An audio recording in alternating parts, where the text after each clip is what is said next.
Magandang gabi sa bawat isa. Purihin ng Panginoon sa pagkakataong ito na tayo ay makapagpatuloy sa gawaing prayer meeting. Ito po ay ang huli nating prayer meeting sa taong 2023. At ating pinasasalamatan ng Panginoon sa mga nakaraang pagkakataon kung paano niya tayo sinamahan, biniyayaan at pinagpala sa atin pong patuloy na pagtaguyod ng kanyang gawain sa atin pong programang ito ng prayer meeting. Kaya bagamat hindi tayo nagkikita-kita, ngunit tayo po ay nagkakaisa sa puso't isipan at sa pangalan ng Panginoon upang pagpatuloy natin ang gawain at nawa ay pagpalain tayo ng Panginoon. At Merry Christmas Conception sa bawat isa. At patuloy natin purihin at luwalhatin ang ating Panginoong Diyos sa kanyang katapatan, kabutihan sa ating mga buhay sa buong 2023. Tayo po muna ay manalangin. Dakilang Diyos, Ama naming banal, kami ay dumudulog sa iyo sa gabing ito. Salamat muli sa iyong biyaya sa aming mga buhay. Salamat sa pagkakataon na kami ay pinagsama-sama mo muli sa gawaing prayer meeting at kami po ay umaasa na ikaw ang manguna sa amin. Samahan mo kami, O Diyos, at ikaw din ang magbigay proteksyon sa buong programa at sa bawat puso't isipan ng bawat isa sa amin.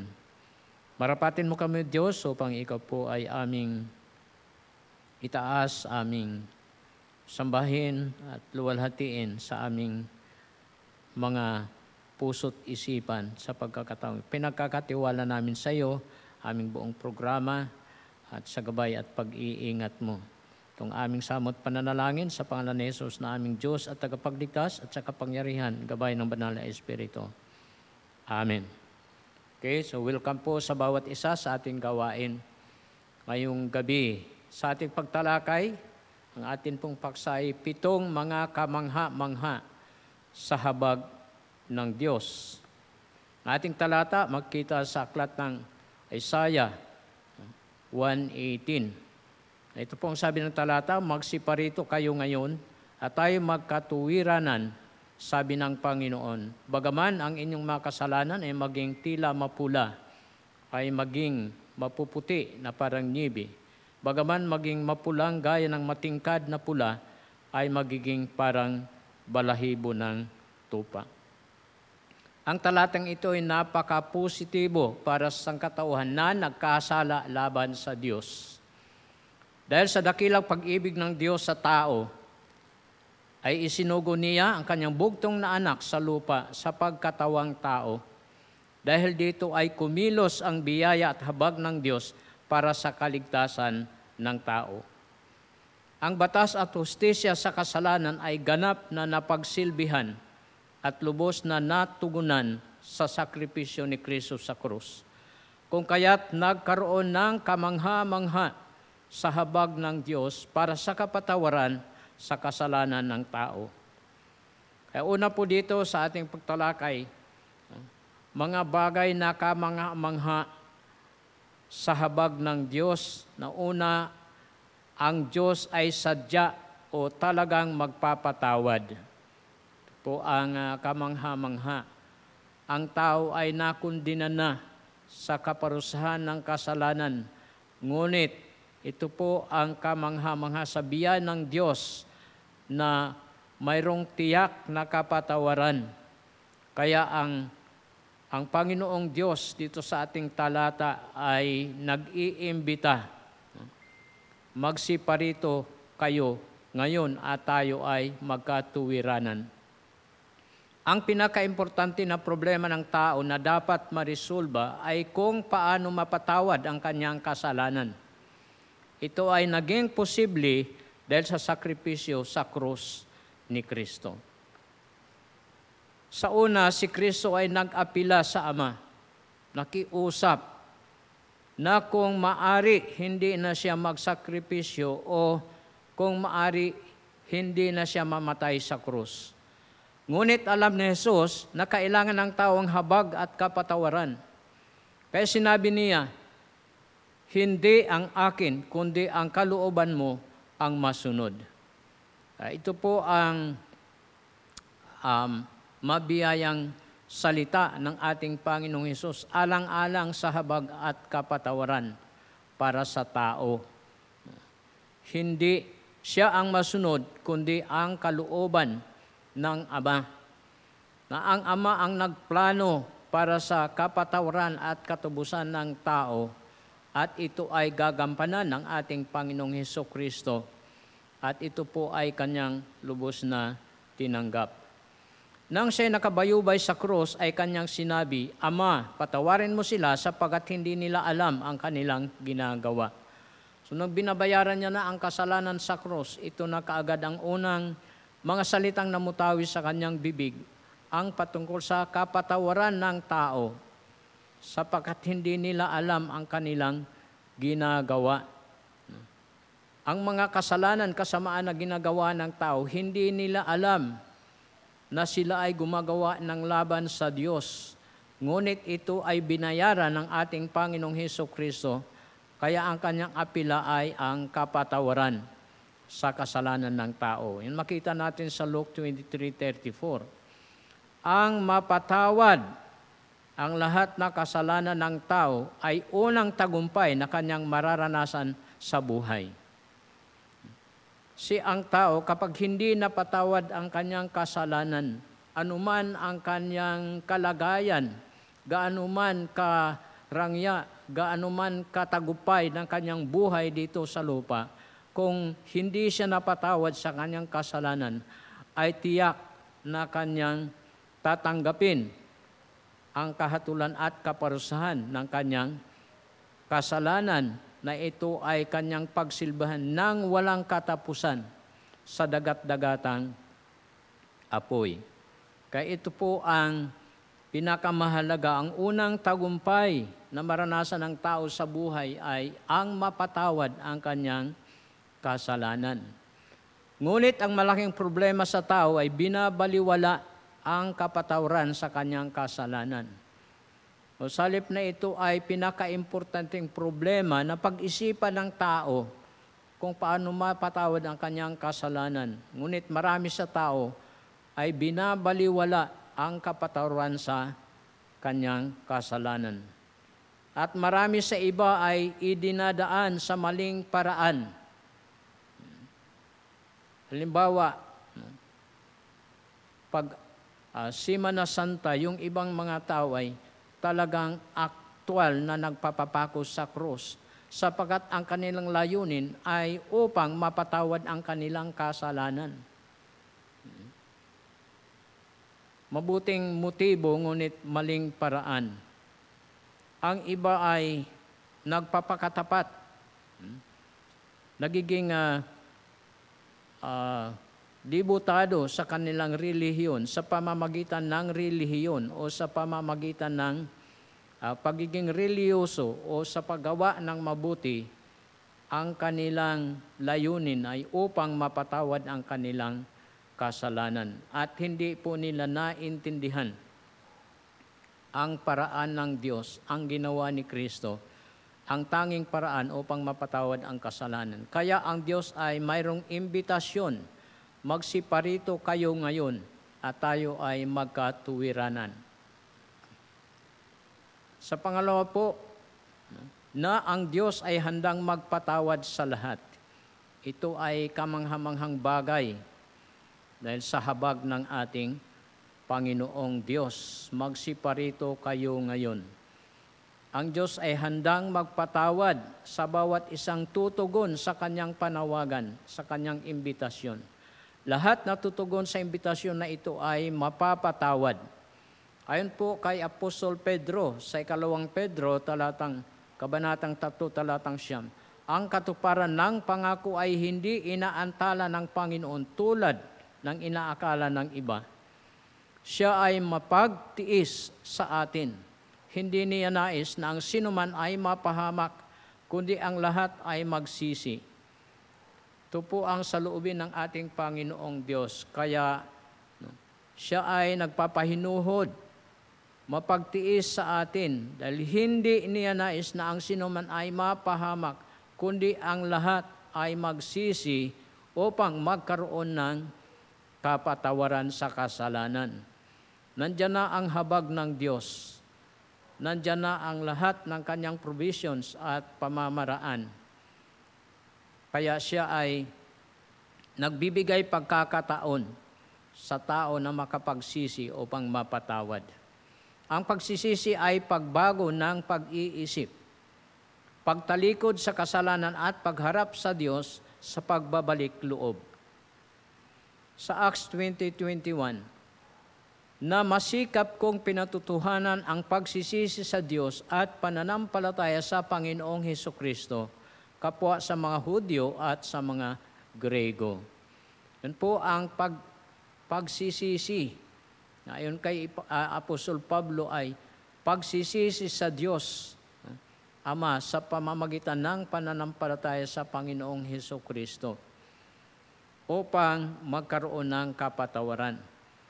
Sa Acts 20:23, ang lahat ay guilty sa kamatayan ni Kristo sa krus. Si Jesus ay namatay para sa lahat. Ang sinasabi po dito sa Acts 2:23, ay saglit ko pong basahin, sinasabi dito, siya rin na ibinigay ng napagpasyahang layunin at kaalamang mula una ng Diyos ay inyong dinakip sa pamamagitan ng inyong mga kamay. Yung mga kamay na walang kinikilalang kautusan ng Diyos ay ipinako ninyo siya sa krus at pinatay. So, ginamit ang kamay ng mga tampalasan sa pagpako kay Kristo. Ngunit ayon dito sa talata, lahat tayo na makasalanan ay guilty.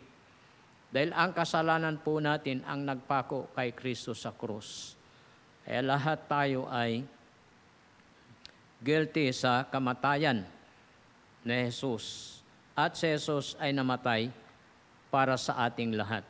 Ang pagpapatawad ng Diyos ay universal o pangkalahatan. Ang habag ng Diyos ay nais magpatawad sa lahat.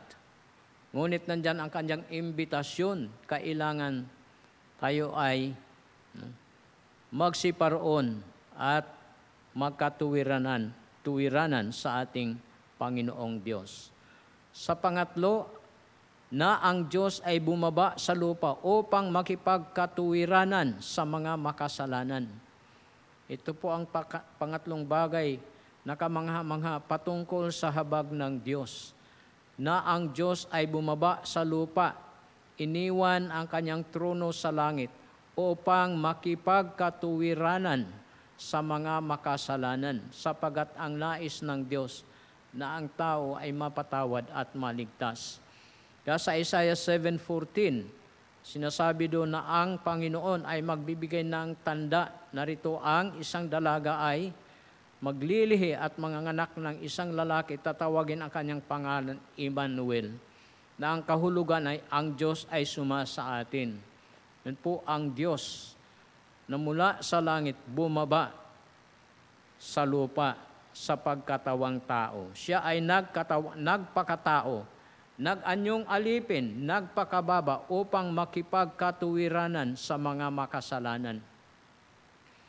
Kaya ang pagkatawang tao ng ating Panginoong Hesukristo bilang Diyos na mula sa langit, sa kanyang pagkatawang tao ay dumaan siya talaga sa natural na proseso na dinadaanan ng tao sa kanyang kapanganakan.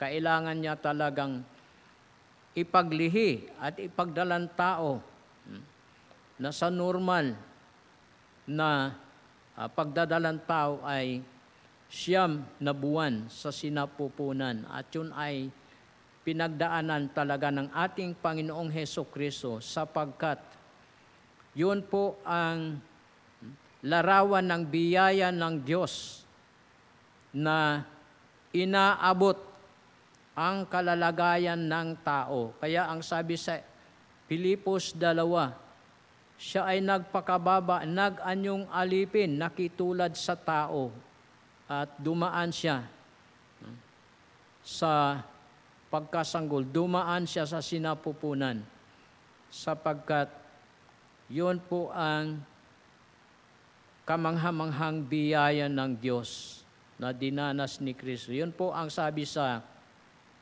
Hebrews 2:14 na kung paano tayong mga anak dinanas natin ang kapanganakan sa laman at dugo, siya ay nakitulad din naman upang sa pamamagitan ng kamatayan sa krus ay kanyang magapi ang siyang may kapangyarihan sa kamatayan, ang dyablo. Kaya yun po ang ating Panginoong Hesukristo, Diyos ngunit nagkatawang tao. Dahil yun po ang kailangan ng tao, yun po ang habag ng Diyos upang ang Diyos ay makipagkatuwiranan sa mga taong makasalanan. Sabi ng talata, magsiparito kayo ngayon. Ito ay higit pa sa panawagan ng pakipagnegosasyon sa pagitan ng Diyos at mga makasalanan. Ito ay upang makumbinsi ang tao na tama ang Diyos at mali ang tao. So ang salita dito na magkatuwiranan, magsiparito kayo ngayon at tayo ay magkatuwiranan. Ito po ay termino ng salita na ginagamit sa batas o sa korte sa pagkakaroon ng salitaan, pagkakaroon ng pagbigay ng pagpapaliwanagan upang magkaroon ng pagkumbinsi at magkaroon ng desisyon sa korte. Kaya higit pa ito sa pakipagnegosasyon. Ito ay upang makumbinsi ang tao na tama ang Diyos at mali ang tao. Kaya tayo ay magkatuwiranan. Po ang ibig sabihin ng ating Panginoong Diyos, na ang tao makipagkatuwiranan sa Diyos, na lumapit sa Diyos upang makilala niya na ang Diyos ay tama, na ang Diyos ay walang mali at ang tao ang siyang may mali. Kaya bilang may mali, dapat lumapit sa Diyos sa pagbabalik loob. Kung ang tao ay mali, siya ay naligaw ng landas na dapat siya manumbalik sa Diyos na siyang nasa tamang landas. Kung siya ay nagkamali na gumawa ng kasalanan laban sa Diyos, dapat siyang manumbalik upang kilalanin ang kanyang kasalanan, sapagkat ang Diyos ay nag-iimbita, magsiparito kayo ngayon at magkatuwiranan. Ang ibig sabihin, dahil sa ang habag ng Diyos ay kumilos at ang Diyos ay handang magpatawad dahil sa sakripisyo ng Panginoong Hesukristo. Kailangan matalastas ng tao ang katotohanan kung ano ang ginawa ni Kristo at ano ang kanyang kalagayan at kailangan. Yun po talaga dapat maliwanagan ang tao. Makumbinsi ang tao. Yun po ang pananampalataya na siya po ay lubos makaunawa kung sino si Kristo at kung ano ang ginawa ni Kristo para sa kasalanan upang magkaroon ng kapatawaran. Dapat makilala ng tao, makumbinsi siya sa kanyang kalagayan na kailangan niya ang tagapagligtas. Kailangan niya mapatawad sa kanyang kasalanan. Kailangan ng tao ang habag at kapatawaran. Kaya ang panawagan ay pagkakataon sa tao upang magbalik loob sa Diyos na may pagsisisi at pananampalataya. Kaya ang Pasko ay isa sa mga kamangha-mangha sa habag ng Diyos, na ang Diyos ay bumaba upang makipagkatuwiranan sa mga makasalanan. Dako tayo sa pang-apat na ang Diyos ay nag-aalok ng pakipagkatuwiranan sa atin pagkatapos ng lahat ng kanyang ginawa para sa atin. Kaya ang ginawa ni Kristo sa krus, naroon na lahat. Nakahanda na ang Diyos magpatawad at siya ay nag-aalok. Ngunit kung ang tao ay hindi tumugon, hindi lumapit sa Diyos, hindi niya pahalagahan ng imbitasyon ng Diyos, ay wala pong kapatawaran sa kanyang kasalanan at siya ay mapapahamak. Kaya ang Diyos ay nag-aalok. Ang ibig sabihin na kailangan marinig ng tao ang patungkol sa katotohanan, kung ano ang plano ng Diyos, kung ano ang ginawa ng Panginoong Hesukristo. Pagkatapos ng lahat ng kanyang ginawa para sa atin, na dapat makumbinsi ang tao na siya ay mapahamak at wala siyang magawa sa sarili lamang, kundi kailangan niya ang Panginoon. Kailangan niya ang habag at kapatawaran ng Diyos. Ano ang ginawa ng Diyos sa atin? Ang lahat ay ginawa na ng Diyos para sa atin.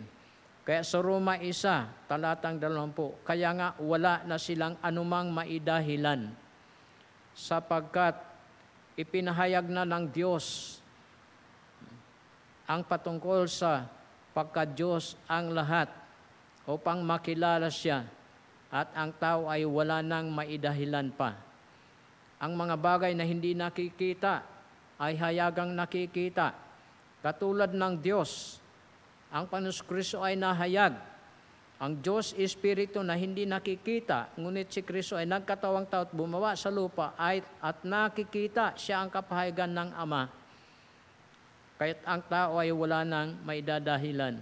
Nandyan ang lahat ng bagay na nilikha ng Diyos. Nandyan ang banal na kasulatan. Pinagkaloob ng Diyos sa atin ang katotohanan. Kaya ang tao ay wala nang maidahilan pa. Dahil lahat ay ginawa ng Diyos para sa tao. Kaya nga ang Diyos ay nag-aalok ng pakipagkatuwiranan sapagat ang tao ay tiyak na mahahatulan ng walang hanggang kaparusahan. Ayon po dito sinabi ni Apostol Pablo sa 2 Tesalonica, Kabanatang 1, talatang 8 at 9. Sa pamamagitan ng naglalagablab na apoy ay maghihiganti siya sa kanila na hindi nakakilala sa Diyos at sila na hindi sumunod sa ebanghelyo ng ating Panginoong Hesukristo. Daranasin nila ang kaparusahang walang hanggang kapahamakan.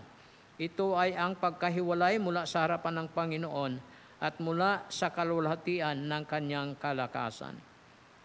Yun po talaga ang totoong mangyayari.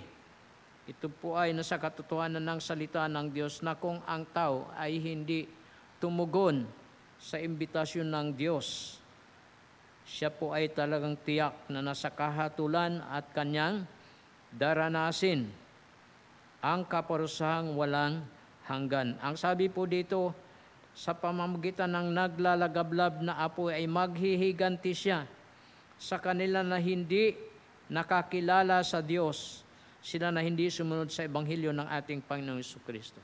Ang ibig sabihin, nandyan na lahat. Ngunit kung ang tao ay talagang hindi tumugon dahil sa pagmamatigas, sa pagpapabaya, tinanggihan ang alok ng Diyos, tinanggihan ang regalo ng Diyos. Kaya nandyan taon-taon, mayroon po tayong selebrasyon ng Kapaskuhan, ang paghahayag ng katotohanan patungkol sa ginawa ng Panginoon para sa tao. Ngunit, mas pinahalagahan ng tao ang regalong makamundo, material na mga bagay, kaysa regalo ng Diyos, ang Panginoong Hesukristo. Binayaran ni Kristo ang lahat ng kasalanan ng tao, ngunit kung kanyang tanggihan ang Panginoong Hesukristo, ang Diyos ay maghihiganti sa pamamagitan ng naglalagablab na apoy at daranasin ang kaparusahan ng kapahamakang walang hanggan. Siya ay mahiwalay sa harapan ng Panginoon ng walang katapusan dahil siya ay mapupunta sa apoy na walang hanggan. hindi siya makakapasok sa kalangitan na inihanda ng Panginoon sa kanyang mga mananampalataya. Sa 2 Corinthians 6:2, sa panahong nararapat ay pinakinggan kita at sa araw ng kaligtasan ay tinulungan kita. Narito ngayon ang panahong katanggap-tanggap. Narito ngayon ang araw ng kaligtasan. Kaya sa bawat araw sa mga hindi pa mananampalataya, ay pagkakataon upang magbalik loob sa Diyos, magsiparito kayo ngayon at ay magkatuwiranan. Ang ibig po sabihin ay dapat masumpungan ng tao ang katotohanan at kanyang sampalatayanan ang Panginoong Jesucristo. Yun po ay ang pagbabalik sa ating Panginoon. Sa Roma 5, talatang 20, sa uling bahagi, sinasabi, ngunit kung saan dumarami ang kasalanan ay lalong sumagana ang biyaya. Yun po ang katotohanan. Talagang ang mundo ay pasama ng pasama, ang pamumuhay ng tao. Ngunit, maging sa atin pong awitin, grace is greater than our sins. Mas higit, mas masagana ang biyaya ng Panginoong Diyos. Ngunit, kung ang tao ay hindi magpapahalaga sa panawagan ng ating Panginoon sa imbitasyon, ang Panginoon ay wala nang gagawin pa kundi hahatulan sa walang hanggang kaparusahan. Sa panglima po na ang Diyos ay hindi lamang nagpapatawad, kundi magbabago din ng mga makasalanan. Yan po ang layunin pagkatapos na ang tao ay patawarin dahil siya ay nagsisi, hingi ng patawad, tumugon sa Panginoon, lumapit sa pagsisit pananampalataya, hindi lamang siya patawarin, kundi babaguhin. Babaguhin siya bilang mananampalataya. Kaya magiging saint siya ng Panginoon, maging banal, makasalanang pinatawad. Kaya ang sabi ng talata, bagaman ang inyong mga kasalanan ay tila mapula, ang mga halata na pagbabago sa buhay ng makasalanan, makasalanang pinatawad ay kamangha-mangha. Ito po ay resulta ng biyaya ng Diyos. Biro mo dati, makikita mo lang paglinggo sa sabungan. Ngayon, nasa sambahan na. Natalo nagsasamba sa Panginoon. Dati, ang hinahawakan lang ay inuming nakakalasing. Ngayon ay hawak na ang Biblia. Dati, hindi siya marunong manalangin. Ngayon, nananalangin na. Yun po yung mga halatang pagbabago sa buhay ng taong makasalanan na nagtamo ng kapatawaran ng Diyos, at ito ay kamangha-manghang habag ng Panginoong Diyos. At yun po talaga ang layunin ng Diyos na tayo po ay baguhin. Ito ay naging posible dahil sa kamangha-manghang habag ng Diyos. Ang pagbabago sa buhay ng tao ay naging posible dahil sa kamangha-manghang habag ng Diyos. So marami po ng mga tao, ang ibang mga tao ay nagsisilbi sa kaparusahan ng krimeng kanilang ginagawa. Kaya maging sa kulungan, marami ang naligtas. Maging sa ministeryo ni Apostol Pablo, marami naligtas sa kulungan dahil siya rin mismo ay nakaranas makulong. Ngunit, ang kamangha-manghang habag ng Diyos ay kumikilos at gumagawa upang baguhin ang tao na napatawad. Sa unang Juan, 1 talatang 7, ngunit kung lumalakad tayo sa liwanag, tulad niya na nasa liwanag, may pakikipag-isa tayo sa isa't isa at ang dugo ni Jesucristo na kanyang anak ang naglilinis sa atin mula sa lahat ng kasalanan. Yun na po ang buhay ng taong makasalanang pinatawad. Dapat patuloy na nagbabago at lumalakad sa liwanag. Ang tinutukoy po dito ng talata ay ang Kristiyanong lumalakad sa liwanag ay walang itinatago, walang ikinukubling kasamaan o kasalanan sa buhay. Kaya may pakikipag-isa sa isa't isa. At kung mayroon mang nakagawa ng kasalanan, ang dugo ni Jesucristo na kanyang anak ang naglilinis sa atin mula sa lahat ng kasalanan. Kaya mayroong pakikipag-isa, unang-una sa Panginoon at pangalawa sa bawat kapwa mananampalataya. Kaya sa talatang 9, sa Kristiyanong nagkasala ay sinasabi, kung ipahayag natin ang ating kasalanan, ang ating Panginoon ay tapat at banal na tayo ay patatawarin at lilinisin sa lahat ng ating karumihan.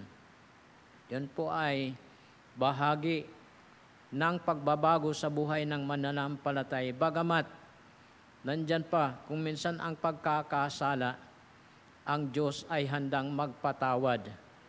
1 John 1:9, dahil sa 1 John 1:7, ang dugo ni Jesus ay naglilinis sa lahat ng kasalanan. Yun po ay kamanghamanghang habag ng Diyos sa buhay ng mananampalataya. Sa Romans 8:29, yun po talaga ang layunin ng Diyos sa buhay ng mga kanyang pinatawad at iniligtas, to be conformed to the image of His Son, the Lord Jesus Christ. Kaya ang buhay ng mananampalataya ay dapat sumusulong sa pagbabago, sa pagiging katulad ng Panginoon Kristo sa kabanalan.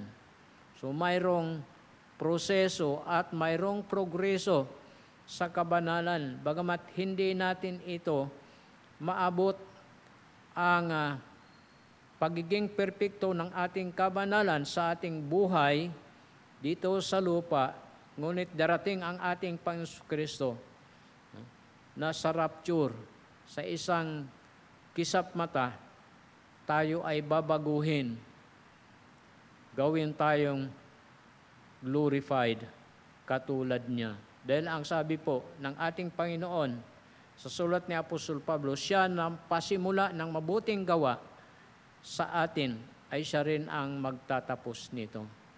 So yun po ay nagpasimula sa ating justification nung tayo ay pinatawad at magwakas sa ating glorification na siya ang magbuhay muli sa atin mula sa patay at bigyan tayo ng glorified body katulad ng ating Panginoong Jesucristo. Kaya huwag natin limitahan o hadlangan ang kapangyarihan ng Diyos sa pagbago sa mga iba dahil sa hindi natin pagpatawad sa mga iba. Ito kung minsan ang hadlang sa buhay ng tao. Kapag hindi tayo makapagpatawad, hindi rin makagawa ang Panginoon sa buhay ng tao na hindi natin pinapatawad. Kaya ang sabi sa Matthew chapter 5, let your light so shine before men that they may see your good works and glorify your Father which is in heaven. So ang pagpapatawad sa ating kapwa ay kasama yan sa ating pagliwanag sa sangkatauhan. Yun po ay mabuting gawa na nagliliwanag sa sangkatauhan ang pagpapatawad upang ang Diyos ay makakilos sa kanila dahil pinatawad natin at sila rin ay makapag-glorify sa ating Ama na nasa langit. At sa halip tayo ay dapat maging instrumento tayo ng Diyos para sa Kanyang pagbago sa ibang mga tao. Kaya dapat tayo ay channel of blessings sa ibang mga tao. Padako tayo sa pang-anim, ang Diyos ay magpatawad at magbago sa ganoong madaling paraan. So dahil ginawa na ng Diyos ang lahat. At ginawa na ito yung pagpapatawad at pagbabago ay sa madaling paraan. Kaya sabi niya, magsiparito kayo ngayon at ay magkatuwiranan. Ang ibig sabihin ay tanggapin lamang ang imbitasyon ng Diyos. Kaya ang sabi sa Isaiah 43:26, ipaalaala mo ako tayo'y kapwa magkatuwiranan. Ilabas mo ang iyong usap upang ikaw ay mapatutuhanan. Ibig sabihin ay lagang kung tayo ay makipagkatuwiranan sa Panginoon, alam natin ang ating Panginoong Diyos ay katotohanan. Ang ibig sabihin ay talagang aminin natin sa Kanyang harapan na tayo ay hindi perpekto at nagkakamali.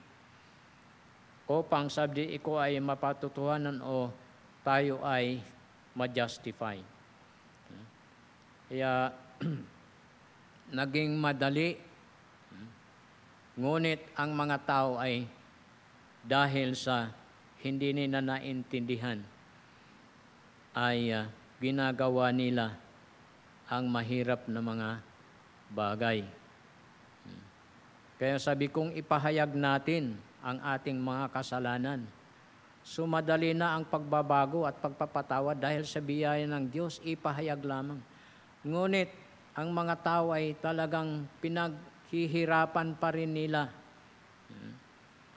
Kaya hindi na natin kailangan pang magdala ng tupa o kambing o baka o ano pa mang handog na hayop upang humingi ng patawad sa ating kasalanan. Yun po ay napakahirap na bagay nung unang panahon. At kailangan natin piliin ang talagang tatanggapin ng Panginoon. Yun ay napakahirap. Ngunit sa ngayon madali na sapagkat ang tunay na alay na handog para sa ating kasalanan ay naihandog na ng ating Panginoong Kristo sa pamamagitan mismo ng Kanyang sariling buhay at dugo sa krus ng Kalbaryo. Kaya ipahayag lamang natin, tayo ay tumugon lamang sapagkat siya ay tapat at banal na tayo patatawarin sa ating mga kasalanan at linisin sa lahat ng ating mga karumihan. Maraming tao nagpapahirap at nagpapakapagod para sa kapatawaran at pagbabago. Tingnan mo yung magpapapako sa krus, gaanong hirap niyan. Mayroong hinimatay pag hindi nakayanan. Ngunit ginagawa ng tao.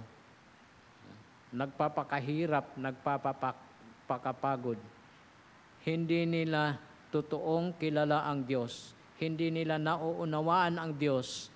Hindi sila nakikipagkatuwiranan sa Diyos.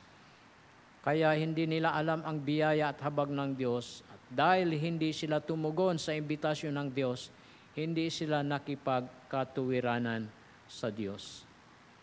Wala silang pagsuko at wala sila sa katotohanan.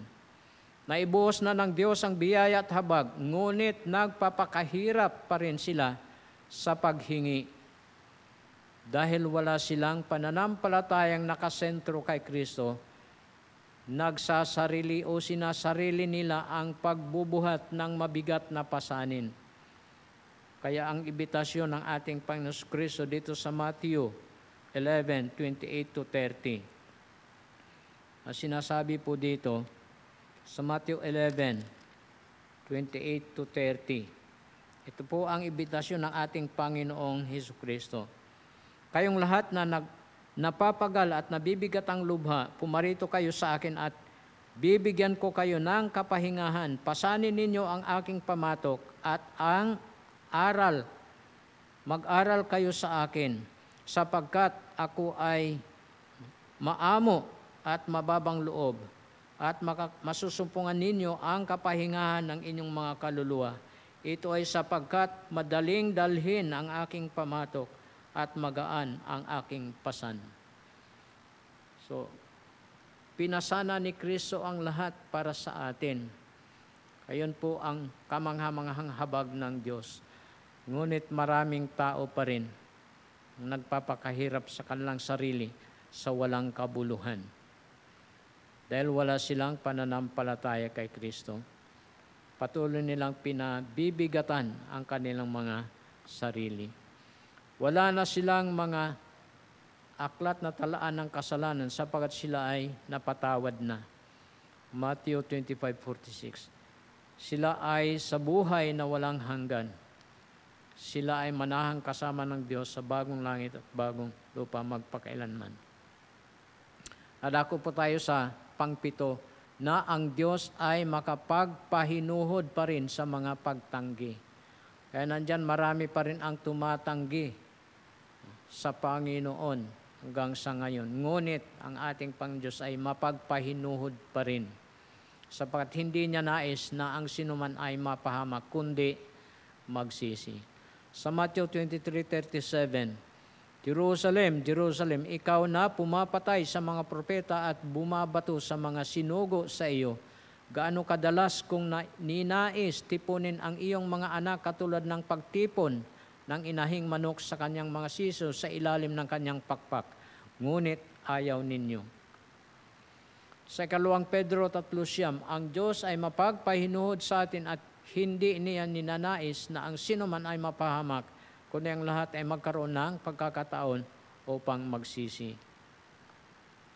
Sa Acts 17:31, ito ay sapagkat nagtakda siya ng isang araw na hahatulan niya ang sanlibutan. Ayon sa katuwiran sa pamamagitan ng lalaking tinalagan niya, pinatunayan niya ito sa lahat ng mga tao nang siya ay kanyang buhayin mula sa mga patay. Yan po ang ating Panginoon Jesucristo, nagkatawang tao, namatay sa krus, ngunit muling nabuhay.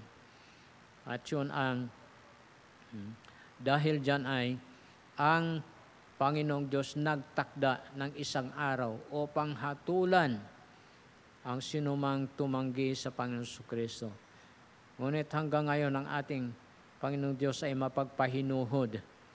Binibigyan ng pagkakataon, oportunidad ang bawat isa sa pagsisisi upang mapatawad. Sa Lamentations 3:22, sabi ng talata, sa mga kaarawan o sa mga kaawaan nga ng Panginoon ay hindi tayo nalipol, sapagkat ang kanyang mga habag ay hindi nauubos. Ang mga niya ay bago tuwing umaga, dakila ang inyong pagtatapat. Yun ang ating Panginoong Diyos. Hindi nauubusan ng habag, kundi ito ay bago tuwing umaga. Masagana ang biyaya ng ating Panginoong Diyos. At hanggang sa ngayon siya ay nag-iimbita, magsiparito kayo ngayon at ay magkatuwiranan. Pagamat at ang inyong kasalanan ay tila mapula, ito ay magiging maputi tulad ng nyebe, bagamat ito ay maging matingkad na pula, ngunit ito ay maging tulad ng balahibo ng tupa. Yun ang biyaya ng ating Panginoong Diyos at kamangha-mangha. Purihin ang Panginoon sa paalaala muli sa atin, sa mensaheng ito, sa atin pong prayer meeting, at tayo po ay dumulog sa Panginoon sa ating panalangin. Manalangin tayo. O Diyos, sa muli kami ay dumudulog sa iyong trono ng biyaya. Maraming salamat sa iyo pong habag at biyaya sa aming mga buhay. Salamat sa kapatawaran ng aming mga kasalanan. Salamat sa Panginoong Hesukristo na siyang gumanap sa krus ng Kalbaryo upang ang biyaya at habag mo ay kumilos sa buhay na sangkatauhan. Nawa, Panginoon, marami pa ang tao na makasumpong ng katotohanan at magkaroon ng pangunawa patungkol sa Panginoong Hesukristo na siya tanging ipinagkaloob mo na manunubos at tagapagligtas na sangkatauhan. Salamat sa mga panahong ito na kami po ay nakapagdiwang muli ng pagkatawang tao ng aming Panginoong Hesukristo. Maraming salamat sa mga pagpapala na aming natamo. Maraming salamat, Panginoon, sa buong taon kung paano mo kami biniyayaan, kung paano mo kami sinamahan, maging sa mga panahon ng kagipitan, kahirapan, pangangailangan. Papasalamat kami sapagkat ang iyong biyaya ay sapat at higit sa aming pangangailangan. Salamat, Panginoon, nakaraos kami sa mga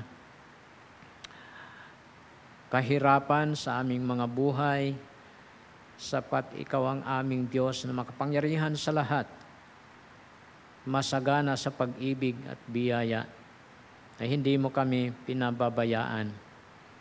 Salamat sa mga ministeryong pinagkatiwala mo sa amin sa mga pagkakataon sa buong taon ng 2023 na kami ay ginamit mo sa mga programa mo, sa mga gawain, sa mga ministeryo na sa biyaya at awa mo lamang na kami ay naging instrumento mo upang gamitin. Salamat, Panginoon, sa iglesia na mayroon kami. Ito po ang siyang ginagamit mo upang hubugin ang aming mga buhay sa iyong salita at sa pamamagitan ng banal na Espiritu, sa mga gawain, sa mga programa sa aming lokal na iglesia. Walin ito po ay kaparaanan upang kami ay tumibay at lumago sa aming pananampalataya at sa panininigan bilang Kristiyano. Papasalamat kami sa provisions ng aming mga pangangailangan. Papasalamat kami na ikaw, Diyos din, nagkaloob ng mga kagalingan sa aming mga karamdaman. Sa lahat-lahat, Panginoon, sa iyong gabay patnubay sa aming mga lakad, sa aming mga decisions. Salamat sa pagliligtas mo sa amin sa mga kapahamakan, sa mga kasamaan, o Diyos, sa mundong ito, maging sa mga panganib, mga karamdaman. Papasalamat kami, Panginoon, sapagkat sa mga pagkakataon na hindi kami karapat-dapat sa iyong harapan dahil sa aming kahinaan, dahil sa aming kakulangan, dahil sa aming kakapusan ng aming lakas at isipan, ang iyong biyaya ay nagsusustini sa amin. Hindi namin kayang isipin lahat, O Diyos, ang iyong ginawa sa aming buhay, sa iyong kabutihan at katapatan na dapat naming pasasalamatan. Ngunit kami, O Diyos, ay kumikilala ng iyong kadakilaan sa aming buhay na kung wala ka, wala kaming magawa. Patuloy kami, Panginoon, na dumudulog sa iyo sa pagtitiwala o pangdalhin ang aming mga kabigatan. Ang amin pong mga gawain sa darating na Sunday, ito po sa aming iglesia, pinagkakatiwala namin sa iyo, aming mga pananambahan sa umaga, sa tanghali, sa gabi, sa ipong patuloy pangunguna, O Diyos. Nanawa, Panginoon, ito po ay mga gawain kung alin iyo po muli ipahayag ang iyong masaganang biyaya. Gamitin mo ang iyong pong mga mensahero sa pagdala ng mensahe na ito po ay inihanda para pagpalain mo ang iyong pong mga anak sa kanilang pakikinig. Ang mga katotohanan, Panginoon, na dapat marinig at matutunan, naway sa tulong at gabay ng banal na Espiritu, na ito po ay maging kapaki-pakinabang sa buhay ng bawat mananampalatayang nakikinig. Patuloy na mo, Diyos, dinadalangin ang CE Ministry ng amin pong iglesia, ang aming mga Sunday Bible Schools, ang mga teachers, ikaw pong magkaloob ng kalakasan sa bawat isa, kasiyahan, O Diyos, kagalakan sa paglilingkod sa pamamagitan ng ministeryong ito, aming iglesia. Kapo ang patuloy mag-ingat sa bawat isa na sila ay manatiling kagamit-gamit, karapat-dapat sa iyong harapan, na ang kanila pong paglilingkod, Panginoon, ay maging mabuting gawa na siyang isang handog na maging mabangong samyo sa iyong harapan. Dalangin namin ang lago, Panginoong Diyos, ng amin pong Christian Education Ministry. Dalangin namin, Panginoon, ang aming prayer meeting na ito na muli magpatuloy sa susunod na taon. Aming pinagkakatiwala sa iyo ang patuloy mo, Panginoon, na pangunguna at pag-provide ng mga katotohanan na kailangan po namin sa aming buhay. Ang aming Thursday class, Panginoon, Thursday classes, ganun din. Pinagkakatiwala namin ang pagpapatuloy nito. Ito, Panginoon, ay maging epektibo sa buhay ng aming kapwa manggagawa at mga nais na maglingkod sa iyo. At ito po ay upang sila ay magtamo, Panginoon, ng mga dagdag na kaalaman na sila, Panginoon, ay maging kagamit-gamit, na sila ay maglingkod. Ganon din, Panginoon, dalangin namin ang mga Bible studies and outreaches sa San Mateo at sa iba pang mga lugar na binubuksan mo, Panginoon.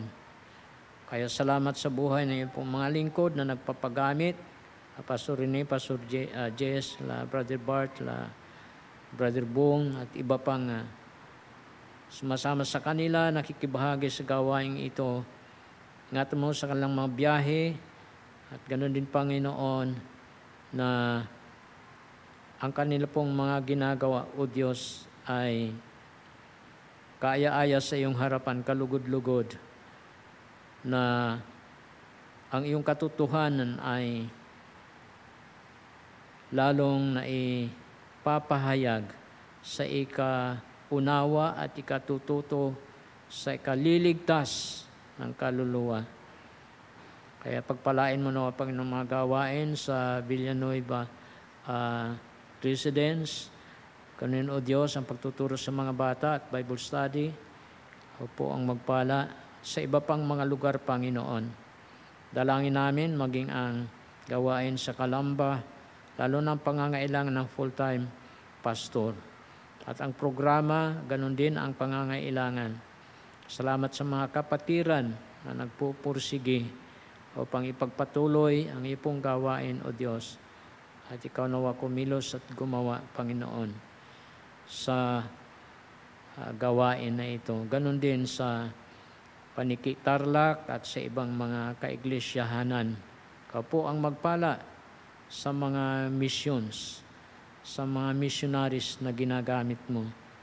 Dalangin namin ang patuloy nila na pagiging masigasig upang humayo, upang abutin ang mga makasalanan sa pagkakaroon ng kapatawaran sa pamamagitan ng katotohanan ng Ebanghelyo ni Kristo. Nawa kanilang maunawaan upang magbalik loob sa Panginoon sa pagsisisi at pananampalataya sa pagtamo ng kapatawaran at kahabagan. Panalangin namin ang mga missionaries din at ang kanilang mga misyon sa ibang bansa. Sa mga panahong ito, O Diyos, na sila ay makapagpatuloy at ingatan po ang bawat isa. Ikaw pong mag-supply ng kanilang mga pangangailangan, maging ang kanilang mga buong pamilya, anuman po ang mga challenges, mga trials, o mga difficulties na kanilang hinaharap, nararanasan. Alam namin ang iyong pong biyaya ay higit sa lahat. At nandyan ka sa iyong pangako, ang bawat tumahayo ay iyong pong samahan saan mang lugar ng mundong ito. Dalangin din po namin ang financial need ng aming iglesia.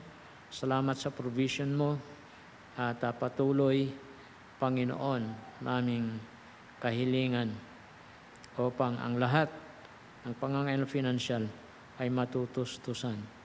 Aming mga membro ng iglesia, panalangin namin sila sa kanilang spiritual growth, maging sa kanilang physical health, Panginoon. Pag-iingat mo sa mga karamdaman at ang mga dumadanas, Panginoon, ng mga karamdaman, dalangin namin ang iyong pagpapagaling, ang iyong biyaya, at maging sa pag-sustain, Panginoon, ng pangangailangan. sa mga trabaho at sa mga negosyo ng aming mga kapatiran. Ikaw po ang magpala, O Diyos, na sila, Panginoon, ay makabahagi din sa pagsuporta sa financial na pangangailangan ng aming iglesia. Ang safety, ang protection mo sa bawat isa, lalo na sa mga araw na ito, Panginoon. Amin pong hinaharap ang bagong taon. Pinagkakatiwala namin sa iyo ang buhay ng bawat isa. Marami pong mga sakuna, aksidente, mga nangyayari sa ganitong panahon. Kaya kami ay tiwala, O Diyos, sa pagtitiwala sa iyo. Ikaw po ang makapag-ingat ng bawat isa sa amin. Ganon din, Panginoon, ang amin po mga senior citizens, amin pong nilalapit sa iyo, pagsustain mo ng biyaya sa bawat isa, pagkaloob ng katiwasayan sa buhay sa kabila ng kalalagayan at nasa maraming edad sa kahinaan ng pangangatawan, ngunit bigyan mo sila, Panginoon, ng kapayapaan sa isipan at puso at patuloy, Panginoon, na pagtitiwala sa iyo anumang mga tinitiis na mga pains o discomfort sa kanilang mga sarili. Sustain mo, Panginoon, na ipong biyayang bawat isa, sa lahat pag-iingat sa aksidente. Ganon din, Panginoon, mga Bible schools, panalangin po namin ang patuloy na operation upang makapag-produce ng mga bagong pastors at manggagawa. Kaya nawa, ikaw po ang magpadala, Panginoon, dagdag pa ng mga estudyante sa Bible school upang matrain. Upang ito po ay maidagdag, Panginoon, sapagkat marami ang gawain, ngunit kulang ang manggagawa. Kaya pagpalain mo ang mga training sa Bible schools. Dalangin din namin, Panginoon, aming gobyerno. Pinagkakatiwala namin sa iyo ang leadership ng aming government sa pangunan ng aming presidente, vice presidente, mga secretaries, mga sa gabinete. Pinagkakatiwala namin sa iyo ang lahat, Panginoong Diyos. Pag-iingat mo sa mga buhay at pagkilos, paggawa mo sa kanilang mga kaisipan at puso, Diyos.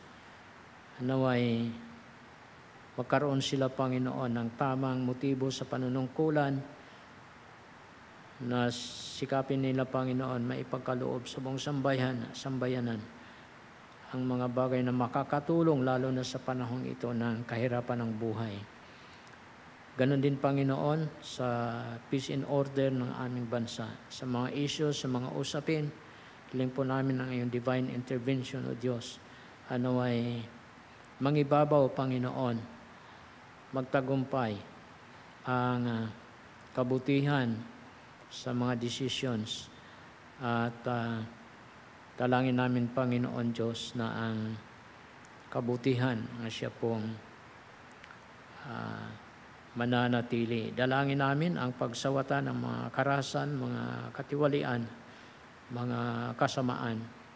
Tulungan mo ang aming bansa, Panginoon. Dalangin namin ang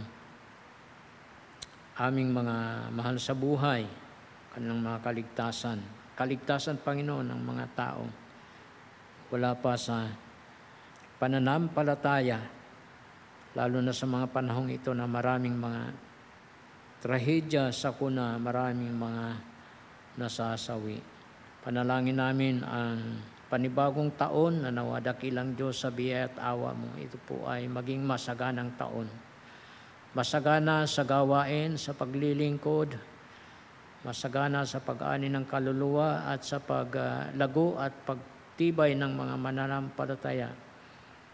At ganun din masaganang taon, Panginoon, sa amin pong pamumuhay din na may kasiyahan at katiyakan.